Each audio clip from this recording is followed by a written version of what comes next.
Tomel never planned to crash on a strange planet. He was a simple space engineer from Earth, working for a small cargo company. His job was to deliver supplies to outposts across different systems. It was supposed to be an easy job, routine, safe. But on his way back from the mining moon of Tech 9, a sudden space storm hit. His ship's control system failed. The engine burned. The shuttle spun out of control. And Tomel had no choice but to crash land on the nearest habitable planet. He survived, but barely. When he opened his eyes, he saw giant purple trees, floating rocks, and glowing blue vines that moved like snakes. His shuttle was half buried in soft grass, smoke rising from the side. The sky above was a soft green. Strange birds flew in circles. He was alive but very lost. For 2 days, Tomel tried to fix his communicator, but nothing worked. The planet seemed to block all outgoing signals. His food supplies were limited. He had water purifiers, but no way to call for help. Still, Tomel wasn't the kind of person to give up. On the 3rd day, he left the ship and walked deeper into the forest. He needed parts metal, wires, energy stones, anything to help power up the ship again. That's when it happened. He followed the sound of falling water and came upon a small waterfall. There, in the middle of the shallow pool, stood a young alien woman. She had rich teal blue skin, long black hair tied in silver rings, and wore nothing except the thin scarf that flowed in the water. Her back was to him. She hummed a soft melody, peaceful and calm. Tomel froze. His brain screamed, "Don't look, turn around," but it was too late. The woman heard a snap of a twig under his foot. She turned, gasped, and locked eyes with him. Tomel shouted, "I'm sorry," and turned away immediately. He stumbled back, hands in the air, tripping over a rock and rolling down a small hill. He didn't see where he landed. Everything went black. When he woke up, the sky had darkened. There were torches, shadows, and guards, tall figures in golden armor holding long crystal staffs. One of them grabbed him and pulled him to his feet. "He is the one," a voice said. It was the woman. She was now dressed in a royal robe, her face calm, but her eyes full of fire. She stood beside an older alien with sharp eyes, her father, it seemed. Tomel tried to explain. "I didn't mean to look, I swear, I just got lost." Silence. Said the older man, "You are not of this world, and yet you have broken our most sacred law." "What law?" Tomel asked, confused. "You saw a noble woman unclothed. That act is forbidden unless she is life bonded to you." "Life bonded," Tomel repeated, blinking. "It means," the woman said in a low, steady voice, "that now, by our ancient code, we must marry." Tomel's mouth dropped open.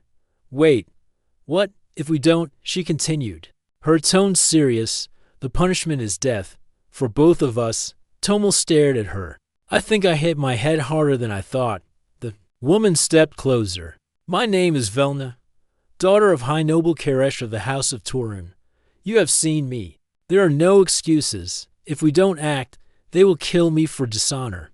And you, because you are the cause." "I didn't cause anything. I tripped." Velna didn't smile. "The law doesn't care."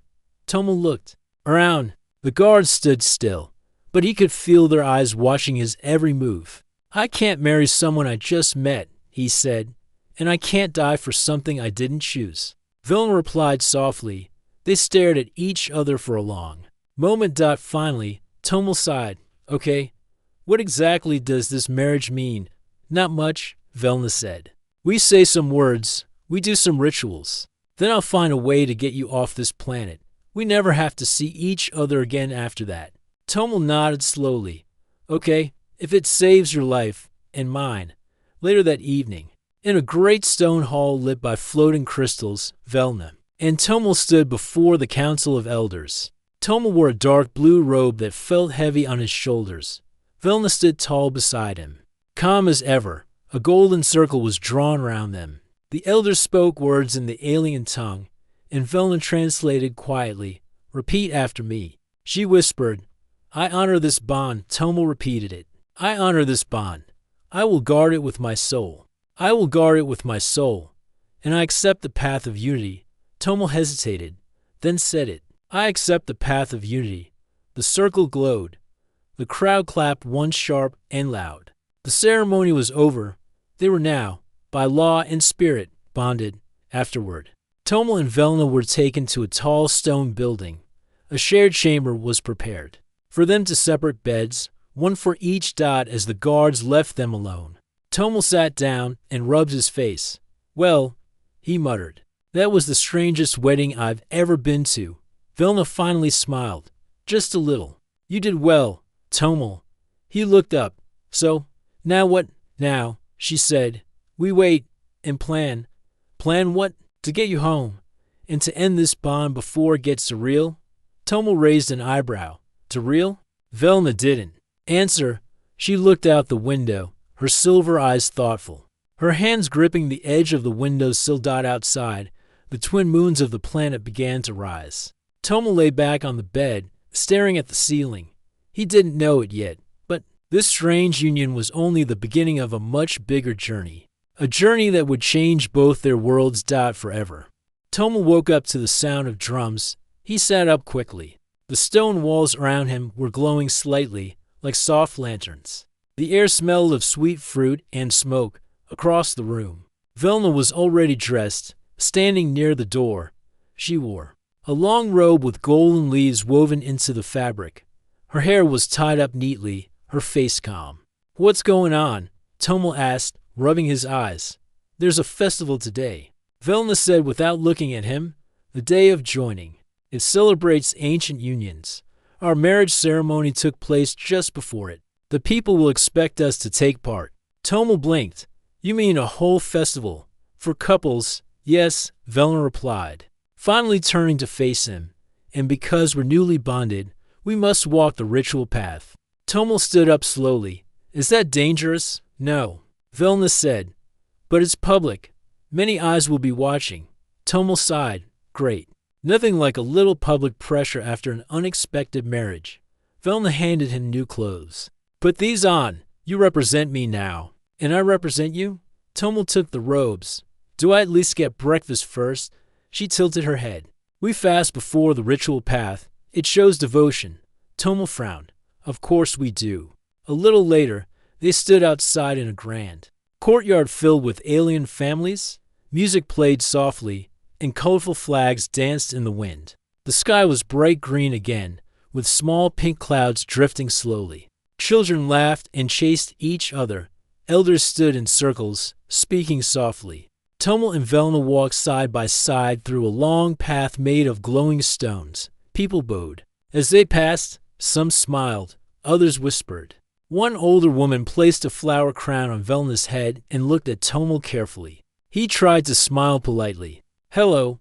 The woman didn't respond. She simply nodded and walked away. Not everyone likes humans here. Do they? Tomel asked under his breath. No, Velna replied. Some think you're a danger to tradition, because I tripped into a pond, because you don't belong to any house, or clan, or system. You're unknown. Tomel looked down. Well, that's nice to hear. They continued walking in silence. Later, back in their chamber, Tomel stretched his arms. That was a long walk, and no food. Velna smiled slightly. You did well. The people saw your effort. Tomel sat on the edge of the bed. So, what's the plan now? You said something about getting me off this planet? Velna nodded and sat on the floor near the window. Yes, I've been thinking. There's a hidden chamber beneath the old library in the inner city. It holds star maps and ancient tech, maybe even a long-range transmitter. Tomel leaned forward. A transmitter. That could help me contact Earth. Velna nodded again. But it's guarded. Only noble families have access. I can't go in alone. Tomel smiled. But we're married now. That means we go together. She looked up at him. Yes, for now. That's our advantage. Suddenly, the chamber door opened. A tall alien man in silver robes entered. His face was sharp and his eyes cold. Velna, he said with a stiff bow. Inhuman. Tomel stood up quickly. Velna stood too, her body tense. This is Zarn. Velna said softly. My father once promised him a courtship. Before all this, Zarn didn't smile. I came to offer congratulations on your union, though I admit, it is strange to see a noble woman with someone from a crashed vessel. Tomel held his tongue. He could feel Zarn's eyes burning into him. Thank you, Velna replied with perfect calm. The laws are clear. Our union is recognized. Zarn stepped closer. Laws can change, but honor takes time to build. He turned to Tomel. Do you know the customs, the codes, the responsibilities of bonding? Tomel answered, I'm learning. Fast. The next morning, the sky above the palace was painted with orange and silver light. Birds with glowing wings flew overhead. The planet seemed peaceful, but inside the chamber, Tomel's mind was anything but calm. He couldn't stop thinking about Zarn. The way he walked, the way he looked at Velna felt like danger hiding behind fancy words. Tomel had seen men like that before, smooth on the surface, sharp underneath. Velna was sitting by a table made of glass stone, reading from a floating screen. She looked calm as usual, but her eyes were tired. Did Zarn come to threaten me? Tomel finally asked. Velna looked up. He came to test you. Did I pass? She paused, then gave a small smile. You didn't fail. Tomel let out a breath. That's not comforting. Velna put down the screen. Zarn wanted power. Marriage to me would have given him control of the House of Torun. Now, with you in my place. He's angry but quiet. That makes him more dangerous. Tomel frowned. So what do? We keep moving forward. Today, I'll take you to the old learning hall. If we're lucky, the guards will let us in with my pass ring. But we must act like a real couple bonded in heart, not just by law. Tomel blinked. What does that mean? Velna stood and walked to the door. It means, hold my hand. Smile like you care, and stop looking like you want to escape. Tomel followed her through the palace corridors. As they walked, people stopped to stare. Some nodded with respect, others turned away. A few whispered behind their hands. Velna didn't react. Tomel tried to copy her calm expression, but it was hard when everyone was judging his every step. They reached a large white tower shaped like a twisting shell. Two tall guards stood outside. Velna raised her hand and showed a ring with a soft blue light. One guard scanned it and stepped aside. Velna turned to Tomel. Stay close, and don't touch anything unless I say. The inside of the tower was quiet. Books floated in the air.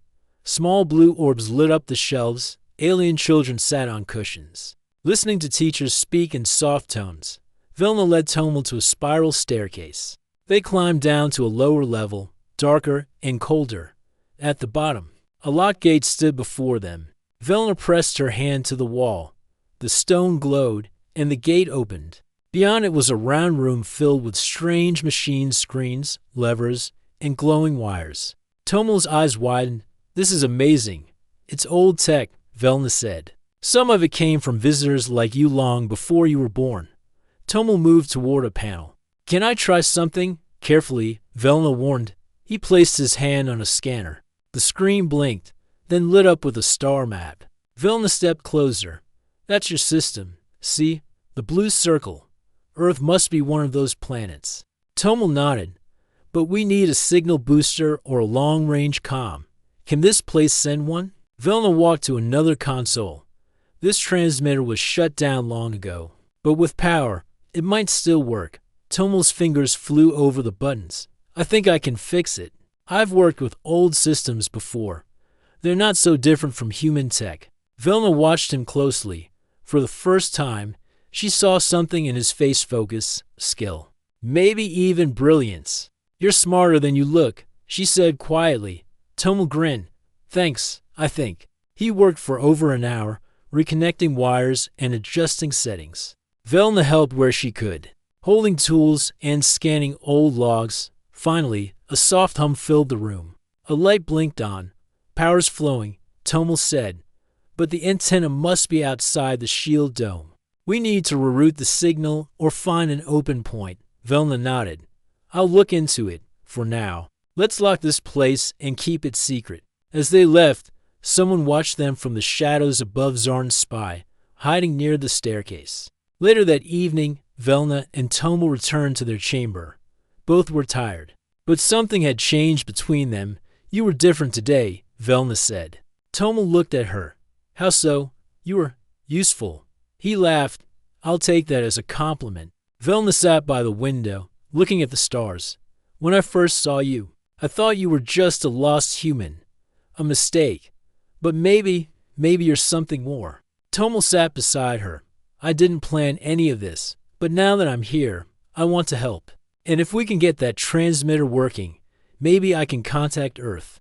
Maybe we can find a way out without breaking any more laws. You said, part for 1,000 words, Kalakau. Or interesting. The following days passed in quiet steps and whispered plans. Velna and Tomel met secretly in the lower chamber of the old learning hall every afternoon. Each time, they worked to bring more systems online. They studied the old star maps, the ancient tools, and strange alien codes slowly. Tomel learned how to speak more words in Velna's language, and slowly. Velna began to smile more often, but time was running out. One night, while Velna pretended to sleep, her father entered the chamber. His face was firm as stone. You must understand the weight of your choices, he told her. Velna sat up. I know what I'm doing. Her father stepped closer. The nobles whisper. They say your bond with the human is weak, built on accident, not spirit. Some demand that the union be tested. Velna's eyes narrowed.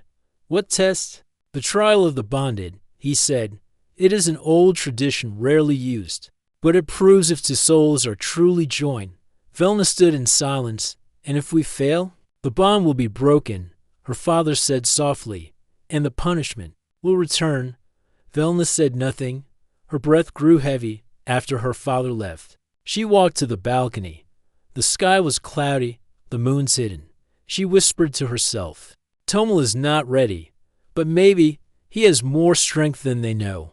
The next morning, Tomel found Velna standing in the garden, her hands clenched. We have a problem, she said. Tomel listened as she explained the trial. His face turned pale. So, let me understand. They want us to prove we're truly bonded. How do we do that? It's not one thing, Velna said. It's a series of challenges. Mental, emotional, and physical. Old traditions, hard to fake. And if we fail, Tomel added, we both die. Again. Velna nodded. I tried to stop it, but they've already called the council.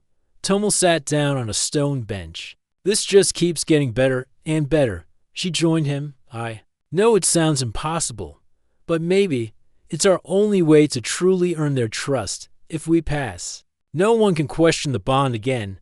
We can move freely, and we can finish the transmitter without hiding. Tomel looked at her.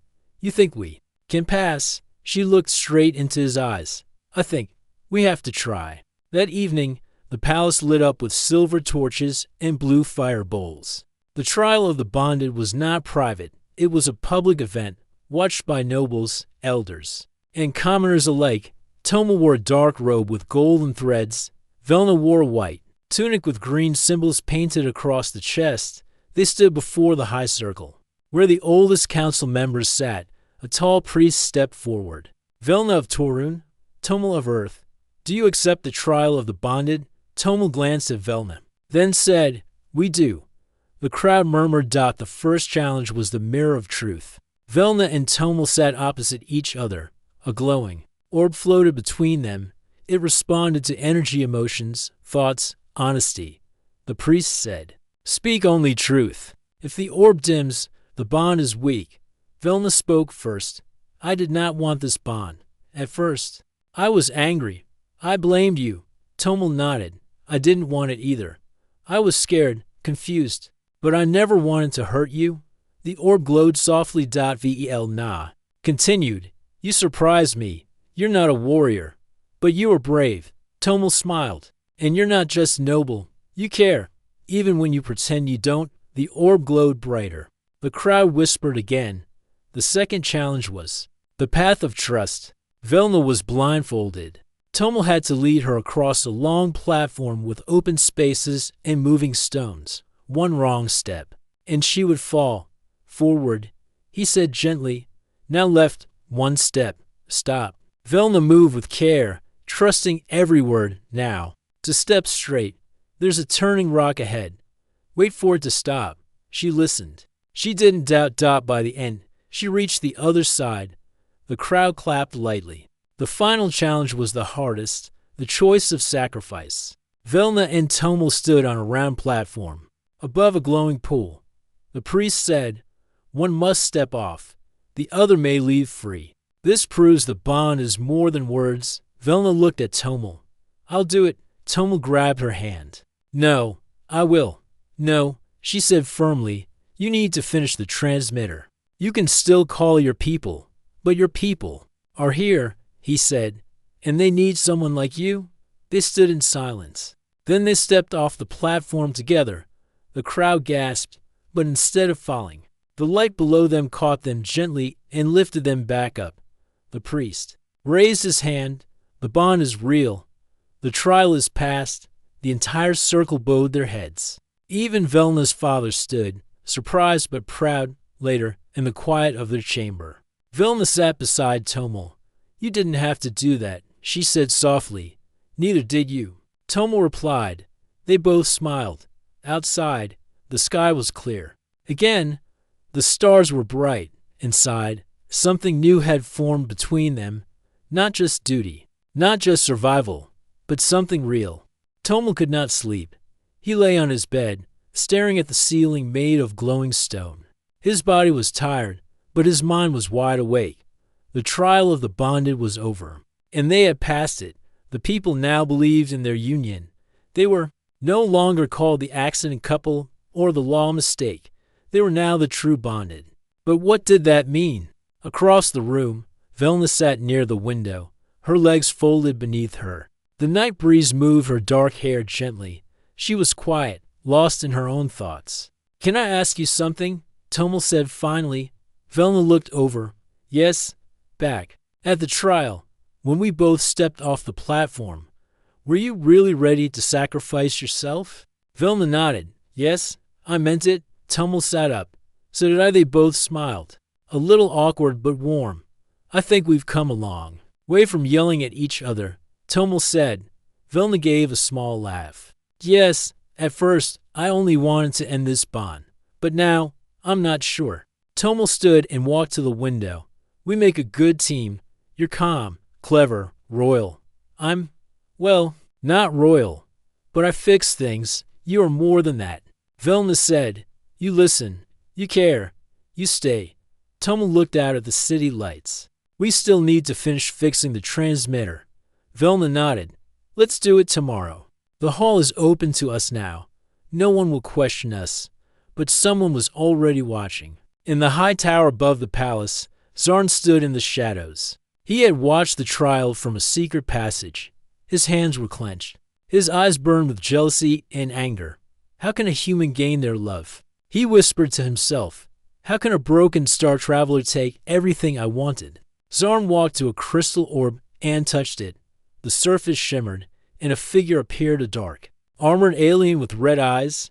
"They trust the outsider," Zarn said. "But you and I, we can change that." The figure in the orb replied. "Is the palace shield still down during the festival?" "Yes," Zarn said. "The shield will be lifted for 7 hours. Then we strike at moonrise." Zarn nodded. "Let chaos begin." The next day, Tomel and Velna walked through the city market. For the first time, no one avoided them. Children waved. Shopkeepers smiled. A woman offered them fruit. "You've become popular," Tomel joked. "You helped," Velna replied. They stopped near a metal stand selling old tools. Tomel picked up a round device.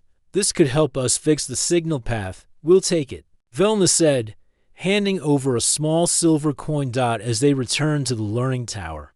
A messenger ran toward them. "Lady Velna, urgent message. From your father." She took the scroll and opened it. Her face turned serious. "What is it?" Tomel asked. "The palace shield will be off tonight for the Festival of Moons," Velna said.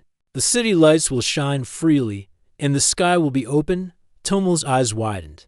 "Then that's our chance, if we finish the transmitter and boost the signal. Maybe Earth will hear us." "Yes," Velna said. "We must hurry." In the learning hall's secret chamber, Tomel worked fast.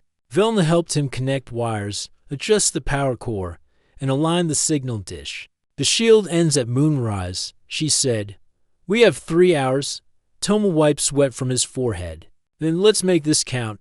He adjusted the final dial. The transmitter hummed and glowed. Now, Tomel said, we wait and hope Earth picks up the message. But outside, something else was moving. Zarn and a group of dark-armored invaders crept through the lower gates. They disabled guard posts and planted small energy bombs along the palace walls. As the moons began to rise, lights filled the sky. People gathered in the central plaza to celebrate. Music played and laughter echoed. No one noticed the danger coming. Back in their chamber, Tomel and Velna returned to rest.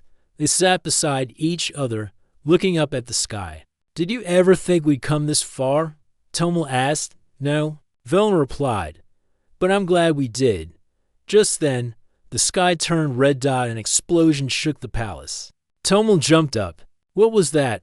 Velna grabbed a small blade from the wall. We're under attack. They ran into the hall. Smoke rose from the tower walls. Guards shouted. People screamed. Flying ships hovered above the city, dropping dark soldiers onto the roof. Mel looked at Velna. It's Zarn. This has to be him. She nodded. He wants power, and now he's using force. Another blast rocked the building. Velna grabbed Tomel's arm. We must reach the control tower.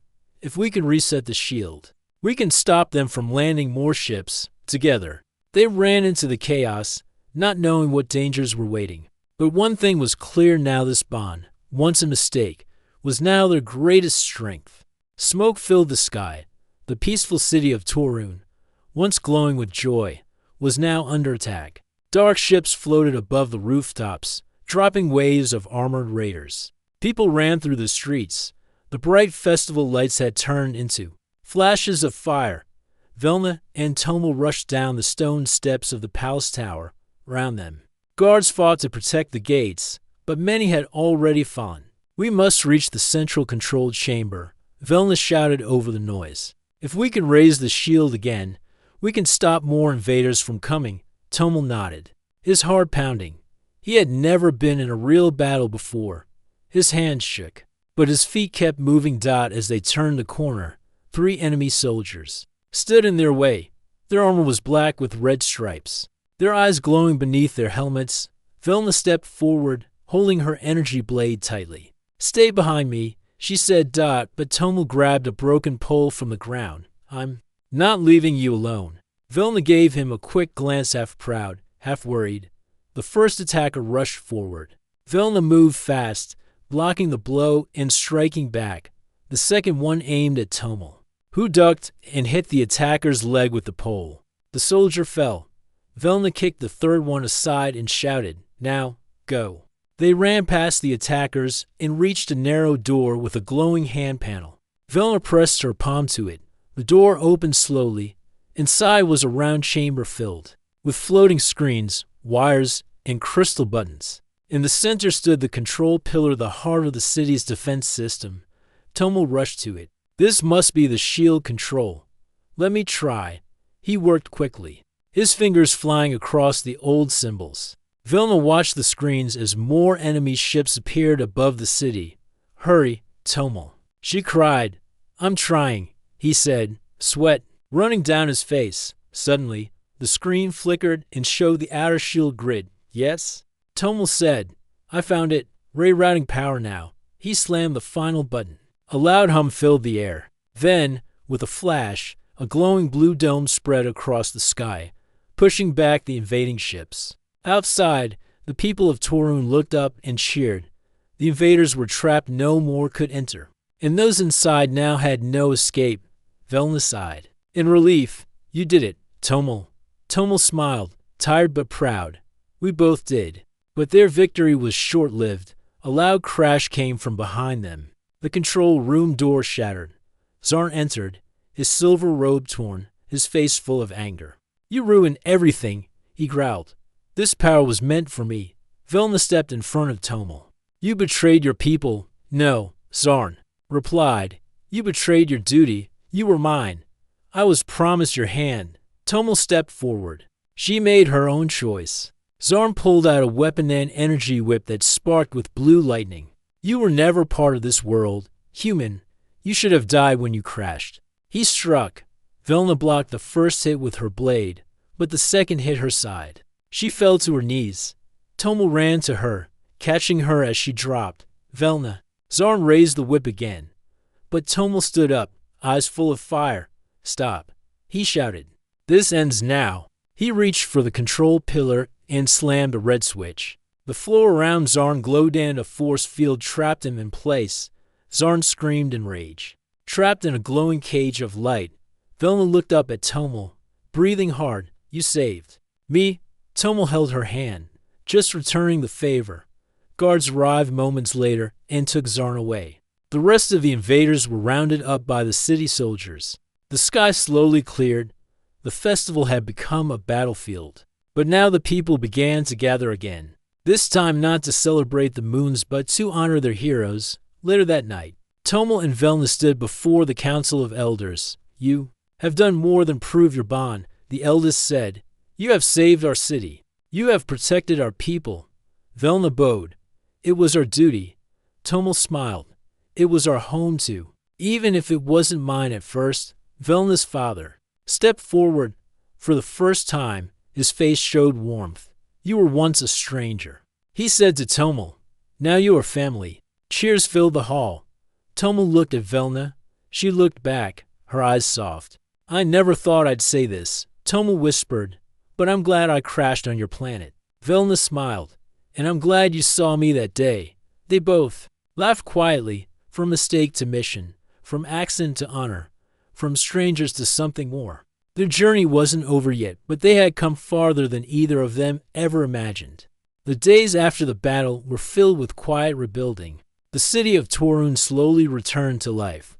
Broken walls were repaired, markets reopened, and the people began to smile again. The Festival of Moons was remembered not for its music and dance, but for the courage shown by two unlikely souls, Tomel and Vel Nadat in the palace. Life felt different. The bond between the human and the noble woman had changed everything. Velna walked through the halls with her head held high. Guards and servants greeted her warmly. Even nobles who once whispered now bowed politely. Tomel, too, found a place he never thought possible. He was no longer just the stranger who crashed from the stars. He was a partner, a hero, and a friend. One evening, Velna stood on the palace balcony, watching the twin moons rise.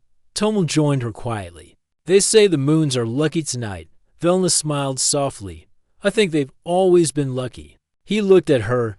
For me, they are. Because they brought me to you. She reached out and took his hand. Tomel felt a warmth spread through him, not from the night air, but from something deeper.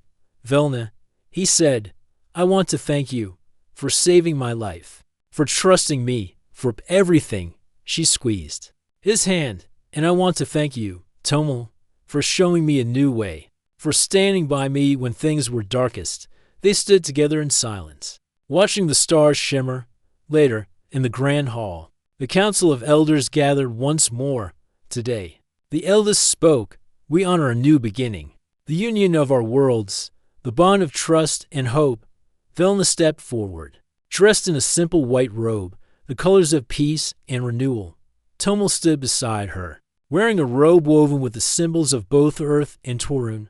Together, they spoke their vows not just as a marriage of law, but as a promise of friendship and unity. We pledge to protect this world and yours, Velna said. To build bridges where there were walls. Tomel nodded. To learn from each other. To grow together. The crowd cheered. Months passed, and with Velna's help, Tomel repaired the ancient transmitter. A clear signal was sent to Eartha. Message of peace and hope. Finally, one day, the long-awaited answer came. A reply from home. Tomel stood on the palace balcony again, the communicator in his hand buzzing softly. Velna joined him. Is it from your people? He smiled. Yes, they heard us. She rested her head on his shoulder. The future was no longer uncertain. Together, Tomel and Velna had changed their fate and the fate of two worlds, a human and an alien, bound by law and love, standing side by side, proving that even the strangest accidents can lead to the greatest journeys.